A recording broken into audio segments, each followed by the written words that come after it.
99 सभापती महोदय, या ठिकाणी सर्वोच्च न्यायालयाच्या निर्णयानुसार सर्व शिक्षकांना टीईटी बंधनकारक केली गेलेली आहे.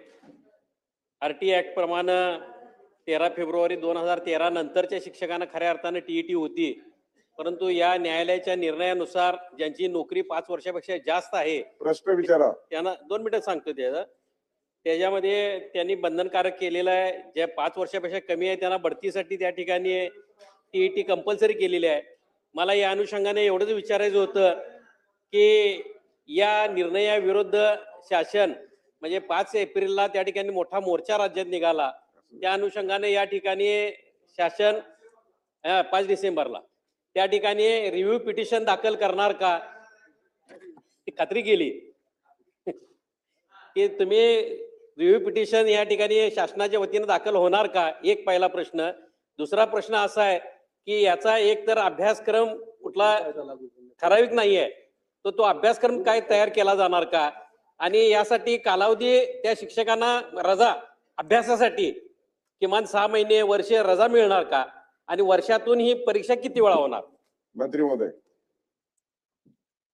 अध्यक्ष महोदय, टीईटी संदर्भातला याच्या आधी देखील आपल्या ह्या सभागृहात ह्या संदर्भात चर्चा झाली आणि टीईटी संदर्भातला निर्णय आपण सर्वजण आणतो हा की राज्य सरकारने घेतलेला निर्णय नाही आहे, हा सर्वोच्च न्यायालयाने दिलेला आपल्याला आदेश आहे आणि या आदेशाचं पालन करणं आपलं सर्वांचं काम त्या ठिकाणी आहे.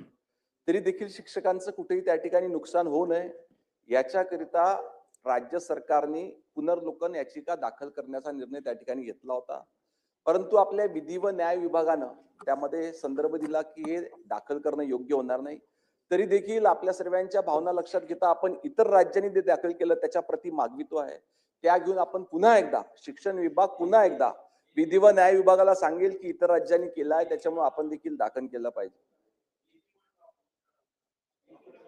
तर आपण पुन्हा विधी व न्याय विभागाला सांगू आणि पुन्हा एकदा पुनर्लोकन याचिका त्या ठिकाणी सादर करता येते का, आणि एक सर्वसमायोजक कुठल्याही शिक्षकाचं याच्यामध्ये नुकसान होणार नाही याची काळजी त्या ठिकाणी घेण्याचा प्रयत्न. ज्ञानेश्वर म्हात्रे स्पेसिफिक.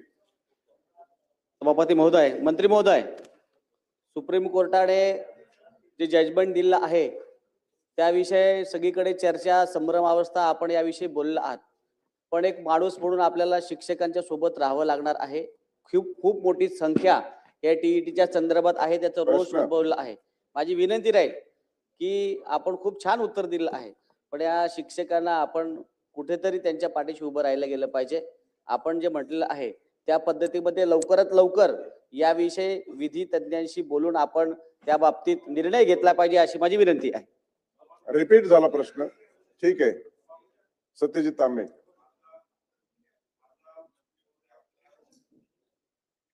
मंत्री महोदय, आपल्याला एकदम स्पेसिफिक प्रश्न आहे की आपण सांगितलं की विधी व न्याय विभागाने असा अभिप्राय दिलाय की याच्यामध्ये आपण रिव्हिजन पिटिशन करू शकत नाही.